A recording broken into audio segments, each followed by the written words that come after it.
చాలా మంచిగా ఉంది. ఆర్టిస్ట్ చూస్తే ఒక్క క్యారెక్టర్ కూడా ఆర్టిఫిషియల్ ఎట్లుందంటే ఎప్పుడు అనిల్ రావిపూడి చేసిన కామెడీ అది నిజంగా దిల్రాజు గారి బ్యానర్లో ఆయనే నిజంగా కథకు కొంచెం సహకారం అందించినట్టు అనిపించింది. నిజంగా దిల్రాజు గారి మార్క్ చూసిండు, చేసిండు, దాన్ని ప్రమోట్ చేస్తున్నాడు. ఆయన సమర్పణ అంటేనే ఫస్ట్ దానికి ఒక మార్క్ ఉంటుంది. సో ఎక్కడ కూడా డిసప్పాయింట్ కాదు. సోషల్ మీడియాలో మనం ఎట్లయితే చూసి టైం పాస్ చేస్తామో అసలు ఏం మిస్ కాకుండా డైరెక్టర్ అభిలాష్ రెడ్డి నిజంగా కంగ్రాట్స్.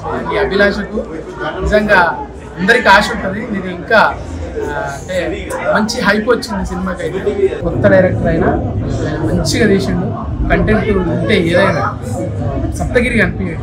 సిచ్యువేషన్ కామెడీ అదిరిపోతుంది.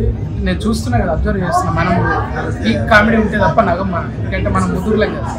ఇక్కడ చిన్నోళ్ళను పిల్లల్ని అలా చూస్తుంటే ప్రతి దానికి నవ్వుతున్నాడు. అసలు హీరో కాలర్ టోన్ ఉంటుంది, అసలు అది వచ్చినప్పుడల్లా నవ్వులేరు. బయట ఉన్నది ప్రతిదీ క్యాప్చర్ చేసి డైరెక్టర్ నిజంగా సూపర్ భయ్. అభిలాష్ రెడ్డి తొందరలోనే మళ్ళీ కలుస్తారైనా మనం మళ్ళీ మాట్లాడుకుందాం.